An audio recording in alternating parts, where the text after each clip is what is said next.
السلام علیکم ورحمۃ اللہ وبرکاتہ۔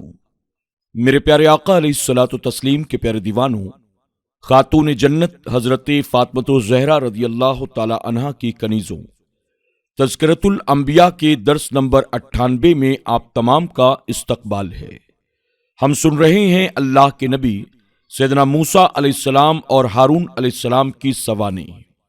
ہم نے کل کے درس میں یہ سنا، جب بنی اسرائیل نے اللہ کے نبی سیدنا موسیٰ علیہ السلام کی بارگاہ میں عرض کیا، اے اللہ کے سب سے بڑا علم والا کون ہے؟ تو اس پر موسیٰ علیہ السلام نے فرمایا کہ میں ہوں۔ اللہ رب العزت نے موسیٰ علیہ السلام سے فرمایا کہ اے موسیٰ، میرا ایک بندہ ہے جسے میں نے زیادہ علم عطا فرمایا ہے۔ اس پر موسیٰ علیہ السلام نے اللہ کی بارگاہ میں عرض کیا، اے اللہ، میں تیرے اس بندے سے ملنا چاہتا ہوں تاکہ میں اس سے کچھ سیکھ سکوں۔ اللہ رب العزت نے موسیٰ علیہ السلام سے فرمایا کہ موسیٰ، تم اسے تلاش کرنے کے لیے نکلو اور اپنے ساتھ جو تم سامان سفر رکھو گے اس میں مچھلی کو بھی اپنے ساتھ رکھ لو۔ جس مقام پر پہنچ کر وہ مچھلی غائب ہو جائے، سمجھ لینا کہ تمہاری ملاقات اسی جگہ پر میرے اس بندے سے ہوگی۔ اللہ کے نبی سیدنا موسیٰ علیہ السلام اپنے ایک غلام کو ساتھ سفر پر روانہ ہوئے۔ ایک مقام پر پہنچ کر آپ آرام کرنے کے ارادے سے ٹھہرتے ہیں۔ موسیٰ علیہ السلام جب آرام فرما رہے تھے تو آپ کے سامان سے نکل کر مچھلی سمندر کے اندر داخل ہو گئی۔ موسیٰ علیہ السلام کے غلام نے آپ کو یہ بات نہ بتائی یا اس کے ذہن سے یہ بات نکل گئی۔ موسیٰ علیہ السلام اٹھے اور دوبارہ سفر پر روانہ ہوئے۔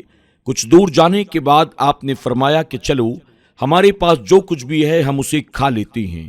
آپ نے دیکھا تو آپ کے سامان میں مچھلی موجود نہیں تھی۔ آپ نے اپنے غلام سے کہا، آخر وہ مچھلی کہاں گئی؟ اس پر اس نے آپ سے غلطی کی معافی مانگی اور کہا، ہم جہاں آرام کرنے کے ارادے سے ٹھہرے تھے، مچھلی سامان سے نکل کر وہاں سمندر میں داخل ہو گئی اور میں آپ کو بتانا بھول گیا۔ موسیٰ علیہ السلام نے فرمایا، وہی تو وہ جگہ تھی ہم جس کی تلاش میں نکلے تھے۔ آپ دوبارہ پلٹ کر اس مقام پر آتے ہیں تو آپ کی ملاقات خضر علیہ السلام سے ہوئی۔ آپ نے خضر علیہ السلام سے سلام کیا اور فرمایا کہ میں اللہ رب العزت کی بارگاہ سے اجازت لے کر آپ کے پاس حصول علم کے لیے آیا ہوں، آپ مجھے اپنے ساتھ رہنے کی اجازت دیں۔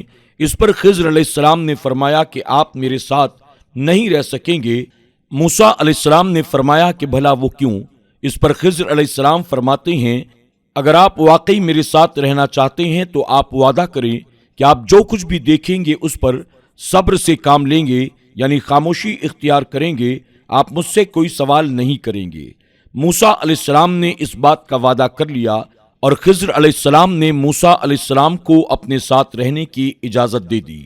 آج کے درس میں انشاءاللہ ہم اس کے آگے کے واقعات کو سماعت کریں گے، لیکن آگے بڑھنے سے پہلے آئیے حسب معمول اللہ کے پیارے محبوب صلی اللہ علیہ وسلم کی بارگاہ میں درود و سلام کا نذرانہ پیش کر لیتے ہیں۔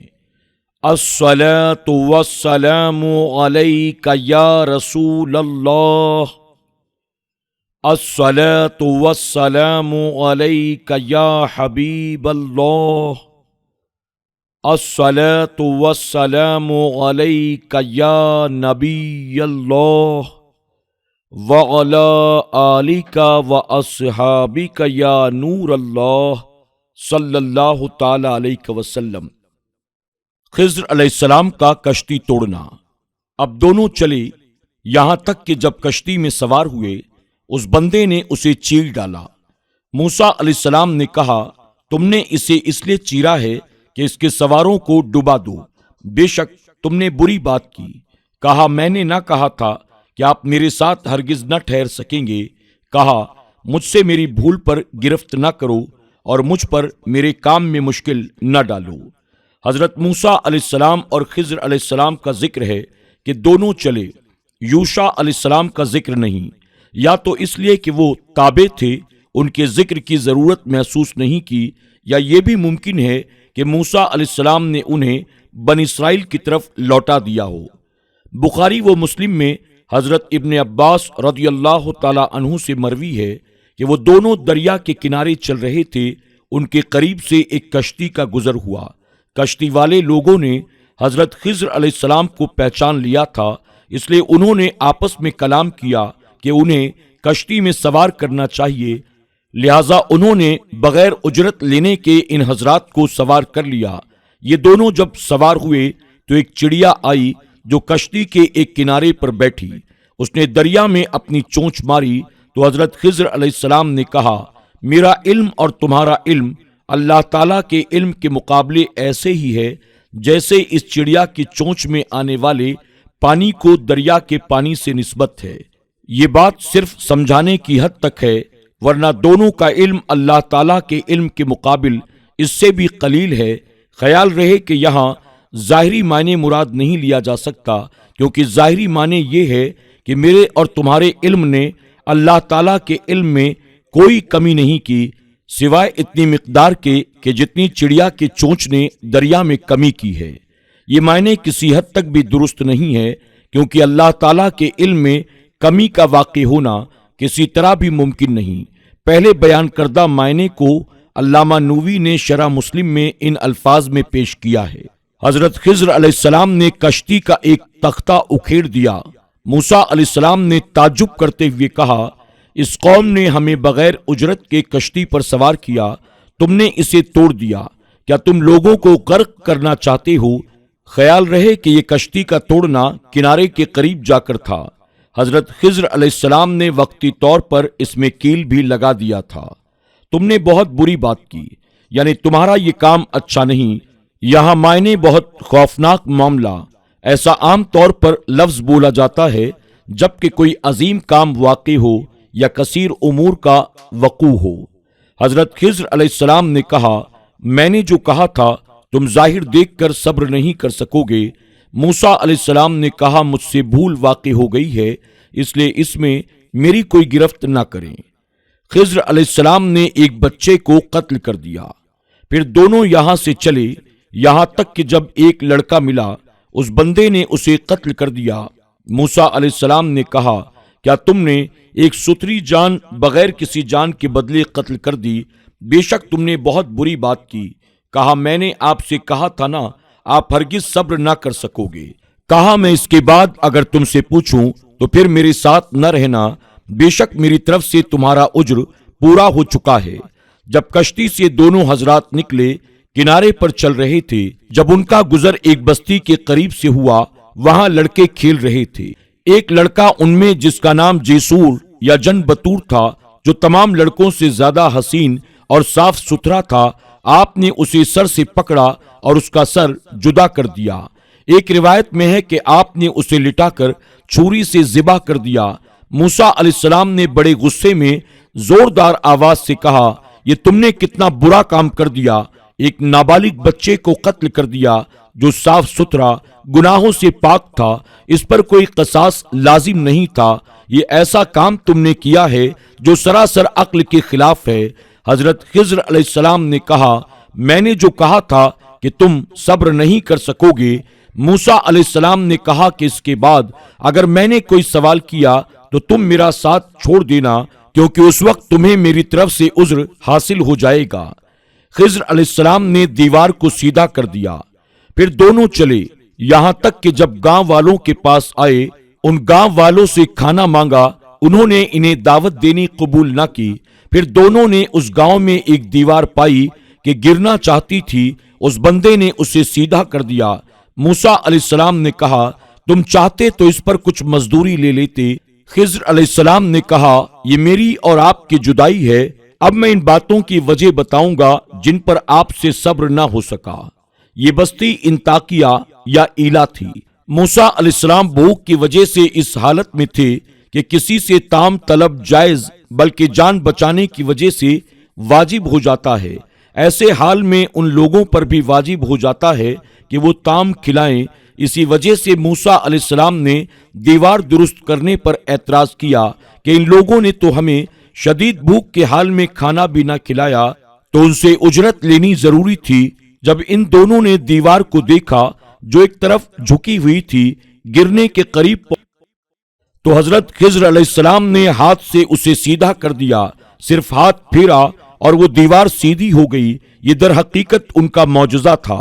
موسیٰ علیہ السلام کے اس اعتراض پر خضر علیہ السلام نے کہا اب آپ کے وعدے کے مطابق میرے اور آپ کے درمیان جدائی کا وقت آ چکا ہے، البتہ یہ 3 کام جو میں نے کیے ہیں جن پر تم نے اعتراض کیا، ان میں سے ہر ایک کی وجہ اور حکمت میں بیان کر دیتا ہوں تاکہ تمہیں پتہ چل جائے اور تم جس غرض سے یہاں آئے تھے یعنی علم حاصل کرنے کے لیے وہ بھی حاصل ہو جائے۔